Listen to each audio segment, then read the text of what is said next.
চলো তাই লোকাল ট্রেনে কীভাবে যাই। চলে আসলাম দীঘায়। 45 টাকায় এই দীঘা, এটা কিন্তু আসা যায়। আজকে 14ই মে সকাল সকাল ভাবলাম রওনা দিই বাঙালির প্রাণের ডেস্টিনেশন দীঘার উদ্দেশ্যে। গতবারও দীঘা গেছিলাম কিন্তু এক্সপ্রেস ট্রেনে গিয়েছিলাম। আজ একটু অন্যভাবে জার্নি করব, লোকাল ট্রেনে যাব।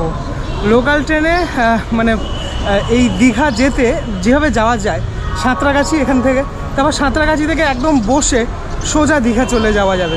সকাল সকাল আমার পিছনের যে আমি এখান থেকে শুরু করি অ্যাকচুয়ালি হাওড়া থেকে যখন আমি যাই যে কোনো জায়গায় ভিডিওটা, আমাদের সবার প্রিয় হাওড়া ব্রিজ সেটা দেখতে পাওয়া যাচ্ছে। ব্যস্ততম তো সকাল থেকেই থাকেই হাওড়া, সেটা আমরা সবাই জানি। এই হচ্ছে clear view of Howrah bridge একদম ওপর থেকে। এবার চলো নিচেতে যাই। আজকে যদিও বৃষ্টি এই মুহূর্তে হয়নি, জানি না বেলা বাড়লে বৃষ্টি হবে কি হবে না। বোর্ডে অলরেডি দিয়ে দিয়েছে হাওড়া আমতা লোকাল 6টার সময় 15 নম্বর প্ল্যাটফর্ম। এবার তড়িঘড়ি 15 নম্বর প্ল্যাটফর্মে যেতে হবে। নবনির্মিত হাওড়া মেট্রোর একদম পাশেই এই 15 নম্বর, এই তোমার এদিক থেকেই যেতে হয়। অনেকেই বুঝতে অসুবিধা হয়, কেননা এখান থেকে সোজা যেতে হবে, সোজা গেলে তাহলেই পাওয়া যাবে। হাওড়া স্টেশন সকাল সকাল এরকম ভিড় থাকার কারণ গন্তব্য তো সবার অনেকের গন্তব্যই হাওড়া থাকে সকাল সকাল। কেউ কাজের উদ্দেশ্যে, কেউ ঘুরতে যাওয়ার উদ্দেশ্যে থাকে, তাই জন্যই। ঘড়িটার সময় 5টা 53 মিনিট, আর অলরেডি কিন্তু আমতা লোকাল দাঁড়িয়ে রয়েছে প্ল্যাটফর্ম নাম্বার 15-তে। এই লোকাল ট্রেনে করেই কিন্তু আজকের আমার যাত্রা শুরু হচ্ছে।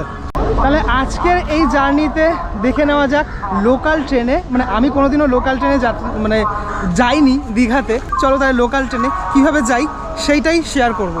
যতটুকু দেখতে পাচ্ছি অলমোস্ট ফাঁকা, মানে সকাল সকাল অলমোস্ট ফাঁকা টোটাল লোকাল ট্রেন। চলো তাহলে গুটি গুটি পায়ে ওঠা যাক ট্রেনে। আর এত ফাঁকা ট্রেন, মানে সকালবেলা এত ফাঁকা ট্রেন অনেক দিন পর হাওড়াতে এত ফাঁকা ট্রেন আমি দেখছি আর কি। মানে যেহেতু আমার খুব কম আসা হয়, একটা পাখি এখানে রয়েছে, ওদেরও সকালবেলার আস্তানা এই ট্রেনই। ঘড়িতে সময় 5টা 57, নির্ধারিত সময়ের থেকে আর মাত্র 3 মিনিট বাকি। দেখা যাক টাইমে ছাড়ে নাকি লোকাল ট্রেন, সেটা এখন দেখার অপেক্ষা। নির্ধারিত সময় থেকে 9 মিনিট লেটে, এখন বাজে হচ্ছে 6টা 9, অলরেডি ট্রেন ছাড়লো আর কি। এদিকে হাওড়া জগদলপুর এসে দাঁড়ালো আর ট্রেনটা অলরেডি ছাড়লো। আজকে তাও ছায়া ওয়েদার, এই দিকটাতে হালকা এরকম মেঘ ঠেক রয়েছে। যাই হোক, এরকমটা থাকলেই ভালো হবে। ট্রেন তো একদম ফাঁকা। আমি শুনলাম যে মেচেদার পর থেকে নাকি ভিড় হয়, আমার এক্সপিরিয়েন্স নেই, দেখা যাক মেচেদার পর থেকে কীরকমটা ভিড় হয়। আর হাওড়া ছাড়ার পরেই এই যে মানে বিভিন্ন লোকাল ট্রেন ঢোকে, তারপরে তোমার এক্সপ্রেস ঢোকে, এদিক থেকে ঢুকছে যেরকম একটা এক্সপ্রেস ঢুকছে, ঠিক আছে। এইগুলো দেখতে বেশ আমার ভালো লাগে। প্রত্যেকটা জার্নিতেই আমি মোটামুটি এগুলোকে খুব এনজয় করি। তোমরা কারা কারা এনজয় করো আমাকে অবশ্যই জানিও। মানে বিভিন্ন ট্রেনের যে কালারগুলো, এদিক থেকে আবার ঢুকছে একটা, মনে হয় কি দেখলাম একটা ঢুকছে, ওই যে একটা লোকাল ঢুকছে ওইদিকে।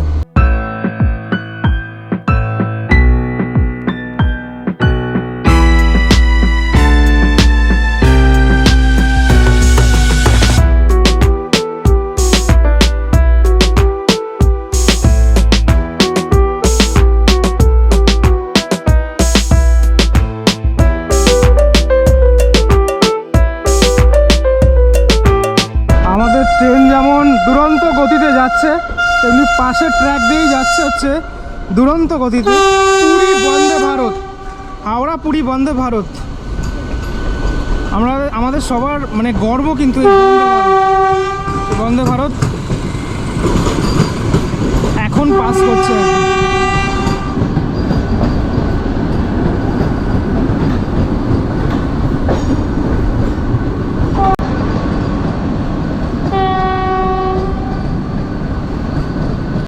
দেখেই তো লোভ লেগে গেল। ঠিক আছে, যাই হোক, একদিন হাওড়া পুরী বন্দে ভারতও সফর করব, আপনারা দেখতে পাবেন। মানে আমি আমার এক্সপিরিয়েন্সগুলো শেয়ার করব অন্তত এই চ্যানেলে। আমি কিভাবে যাচ্ছি আমার জার্নিটুকু শেয়ার করব আপনাদের সাথে। যাত্রাপথের প্রথম স্টেশন টিকিয়াপাড়া। সে টিকিয়াপাড়া আসলে ট্রেন কিন্তু অনেকটা লেটে চলছে, আমি জানি না কটায় ঢোকাবে। মেন সাঁতরাগাছিতেও কটায় ঢোকাবে সেটা বুঝতে পারছি না। পরের স্টেশন দাসনগর। দাসনগর সবেমাত্র ঢুকলো। দাসনগর সরস্বতী পুজোয় বেশ আমি আসি, এখানে বেশ বড় বড় পুজো হয় কিন্তু এখানে। এবার আসলো হচ্ছে রামরাজাতলা। কয়েকদিন আগেই এসেছিলাম রামরাজাতলাতে। এখানে রামের একটা মন্দির রয়েছে, খুব খুব সুন্দর মন্দির, আপনারা যারা আসেননি এসে দেখে যেতে পারেন। আবারও কয়েকদিন পরে রাম বিসর্জন আসে, আচ্ছা একটা প্ল্যানিং তো রয়েছেই। পরের স্টেশন আছে সাঁতরাগাছি। ঘড়িত সময় 6:35, ঢুকিয়ে দিল সাঁতরাগাছি জংশন। এবার আমরা নামবো। এখানে কিন্তু ভিড়ভাড়টা মানে এতক্ষণ যে কটা স্টেশনে আমরা ছিলাম স্বাভাবিকভাবেই এই সাঁতরাগাছিতে ভিড়টা হবেই। রেল ব্রিজের উপরে উঠে গেছি, 4 নম্বর প্ল্যাটফর্ম থেকে ছাড়বে, এক্ষুনি অ্যানাউন্সমেন্ট করলো। এখানে 10 মিনিট মতো টাইম থাকে। মূলত 4 নম্বর প্ল্যাটফর্ম থেকেই আর কি মেচেদা দীঘা লোকাল ছাড়ে। ট্রেন অলরেডি দিয়ে দিয়েছে, ট্রেনে অলরেডি যারা দীঘার প্যাসেঞ্জার তারা উঠে গেছে, বা যারা মাঝখানে আর কি দাঁড়াবে তারা তো অলরেডি উঠবেই। তবে ম্যাক্সিমাম আমি দেখলাম, আমি কথা বলেও দেখলাম বেশ কিছু প্যাসেঞ্জারের সাথে, দীঘার প্যাসেঞ্জার এখানে কিন্তু অনেক লোকাল ট্রেনে যাতায়াত করেন। ঘড়িতে সময় 6:50, ছেড়ে দিল সাঁতরাগাছি জংশন থেকে এই ট্রেন, মানে মেচেদা থেকে এই ট্রেনটাই আবার দীঘা যাবে। মানে আপনারা যদি মনে করেন যে মানে যদি ভেবে থাকেন যে মেচেদাতে নামবেন আবার অন্য ট্রেন ধরবেন, সেটা কিন্তু নয়, এই ট্রেনটাই কিন্তু দীঘা যাচ্ছে। তাই জন্য কোনো রকম কোনো এই দিক থেকে আমি কনফার্ম মানে বলে দিলাম আপনাদেরকে যে ট্রেন থেকে নামার কোনো দরকার নেই। যাই হোক, ওয়েদার এখনও অবধি ক্লিয়ার ওয়েদার আছে, কোনো রকম কোনো সমস্যা তো নেই। সাঁতরাগাছি থেকে একদম দীঘা অবধি 37খানা স্টেশন, এই 37টা হল্ট, সেই হল্ট পার করে তারপরে দীঘা পৌঁছাবে আমাদের এই গন্তব্যের গাড়ি। সাঁতরাগাছির পরেই মৌরিগ্রাম, আর মৌরিগ্রামের পরেই আন্দুল। ইতিমধ্যে আন্দুল এসে পৌঁছলো ট্রেন। এই আন্দুল রাজবাড়ি বিখ্যাত, এখানে দুর্গাপুজো বেশ ভালোই হয়। আমার কোনোদিন আসা হয়নি এখানে, যদিও।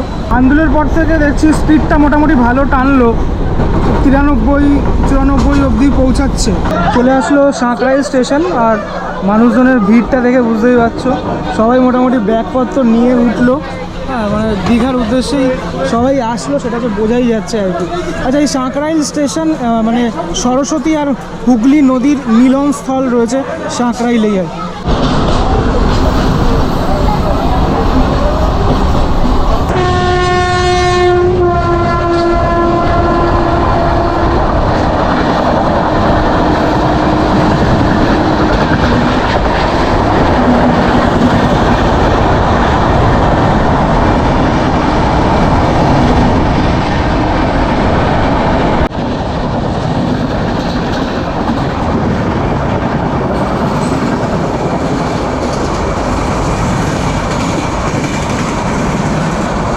বেশ কিছু স্টেশন পার করার পর একটি গুরুত্বপূর্ণ স্টেশন উলুবেড়িয়া, সেই উলুবেড়িয়া এসে উপস্থিত হলাম আমরা। উলুবেড়িয়া বেল্ট শিল্পের জন্য বা চামড়া শিল্পের জন্য বিখ্যাত। এবার ট্রেন এসে পৌঁছালো বীরশিবপুরে। আমি গত বছর এসেছিলাম বীরশিবপুরে, মনে আছে এখনও। এখান থেকে অনেকটা ভিতরে একটা জায়গা আছে যেখানে মা দুর্গার যে অস্ত্র, সেই অস্ত্র তৈরি হয়। বেশ ভালো একটা জায়গা, তোমরা আসলে দেখতে পারো। মানে যখন পুজোর আগে এই জায়গাটা বেশ ভিড়ভাড়টাও হয়। স্টেশনটা একটু দেখিয়ে দিই, বেশ বড় স্টেশন।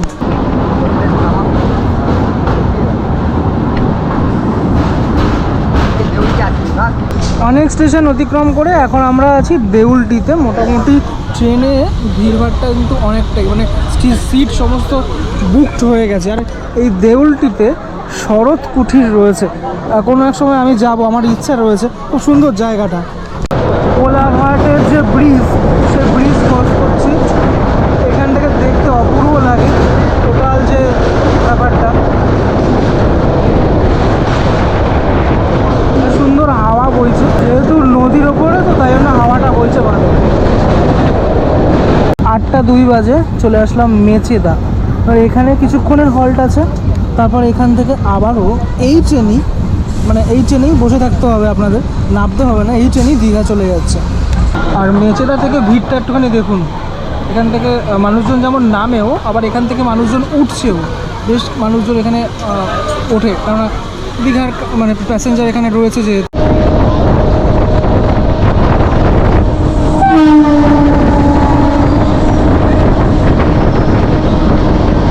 ঢুকে গেল গুরুত্বপূর্ণ স্টেশন পাঁশকুড়া জংশন।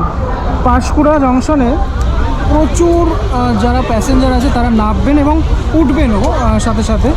তো যেহেতু দেখো এখানে কত ভিড়ভাড়টা দেখো, প্রচুর ভিড় কিন্তু, মানে এতক্ষণ যা আসলাম তার মধ্যে সবথেকে মনে হয় বেশি ভিড় মনে হয় পাঁশকুড়াতে। সাঁতরাগাছি থেকে 62 কিলোমিটার দূরে অবস্থিত হচ্ছে পাঁশকুড়া। ট্রেনটা একদম ভিড় হয়ে যাবে এবারে। পাঁশকুড়া থেকে ট্রেন তো ছাড়লো, কিন্তু বিষয়টা হলো এতক্ষণ আমরা এই দিকে আসছিলাম, একটা গাড়ি ঢুকলো, মালগাড়ি ঢুকলো। হ্যাঁ, তো যেটা বলছিলাম এতক্ষণ আমরা এই দিকে আসছিলাম, এখন যাচ্ছি এই দিকে। মানে পাঁশকুড়া থেকে লাইনটা চেঞ্জ হয়ে গেল, একটা মেদিনীপুরের লাইন, একটা দীঘার লাইন। এই দিকে চলে গেলে হচ্ছে মেদিনীপুরের লাইন, আর আমরা যে যাচ্ছি উল্টো দিকে, মানে আসলাম ওদিক থেকে আবার ওদিকে যাচ্ছি, মানে দীঘার লাইনের দিকে যাচ্ছি। তাই জন্য বিভ্রান্ত হওয়ার কোনোরকম কোনো কারণ নেই, ঠিক জায়গাতেই পৌঁছাচ্ছে ট্রেন। ওই লাইন থেকে আসছিলাম এতক্ষণ, এখান থেকে ভাগ হয়ে গেল ব্যাপারটা, এবার এইদিকে চলে যাচ্ছি, বেঁকে যাচ্ছে লাইনটা। চলে আসলাম পূর্ব মেদিনীপুর জেলার অন্যতম শহর তমলুকে। তমলুক শহরটা রূপনারায়ণ নদীর তীরে অবস্থিত। ভূগোলে ছোটোবেলায় বহু পড়েছি, এই তমলুকের কথা অনেক শুনেছি। ঢুকে পড়লাম কাথি, যা কন্টাই নামেও পরিচিত।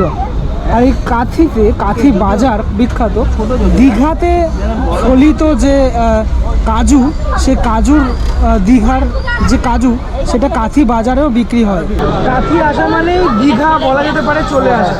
এক্সপ্রেস ট্রেনে মানে কাথির পরেই দীঘা, কিন্তু আমরা যেহেতু লোকাল ট্রেনে জার্নি করছি, মাঝখানে আর 6টা স্টেশন বাকি রয়েছে। চলে আসলাম গন্তব্যে, চলে আসলাম দীঘায়। ও যে দেখতে পাওয়া যাচ্ছে জগন্নাথ দেবের নবনির্মিত মন্দির ওইদিকে। যাই হোক, এই দীঘায় আসার পরে এই টোটাল যে স্টেশনের এখন অনেক কাজ বাকি রয়েছে। আমি এখন লাস্টবার এসেছিলাম, তখনও আমি দেখেছিলাম অনেকগুলো কাজ, সে কাজ বাকি রয়েছে। এবার যাত্রীদের মধ্যে হুড়োহুড়ি লক্ষ্য করা যাবে, কেননা সবাই এবার নেমে যে যার হোটেলে চলে যাবে।